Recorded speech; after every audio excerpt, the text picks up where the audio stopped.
tuturor, sunt eu, Meli Show și vreau să vă spun că astăzi sunt în piscină. Avem apă în ea. Niciodată am intrat așa, adică să nu ziceți că am intrat dezbrăcată. Nu am costum de baie, adică nu vreau. Și vreau să spun că sunt alături de verișorul meu, Ionuț. Bună, eu m-am mutat la păr. Uite-te. Faceți așa să nu rămâneți orbi.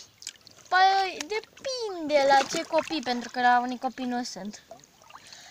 Deci, astăzi m-am gândit să fac un daily vlog în piscină, ceva mai special pentru că n-am făcut daily vlog în piscină. Să nu spuneți că am copiat. Așa, deci este foarte bună apa. Păcat că nu aveți mâini. Da, a spus că păcat că nu puteți băga și voi și de-astea. Deci îmi place foarte mult să stau în ea. Eu cel mai mult voi sta așa, eu stau așa. E foarte tare. E tare, chiar dacă puteți să vă dați prostot sau pentru că eu nu am afară. Pentru că normal, o piscina e afară, e foarte tare. Și mi-e place foarte mult.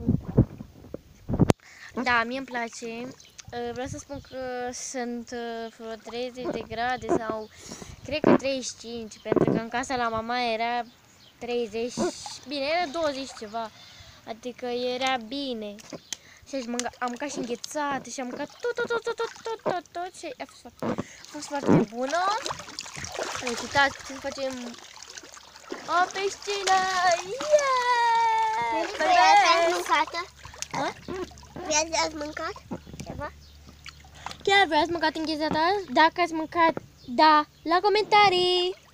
Și dacă ați mâncat, dați like-uri cine a mâncat înghețată pe ziua de astăzi, să dea like la comentariu, deci mai mare, și să spună în comentarii eu, sau, da, eu am mâncat înghețată sau înghețată, da, mai bine spuneți eu.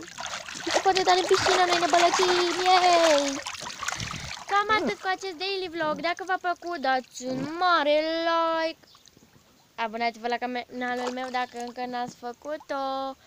Pa! Vă pup!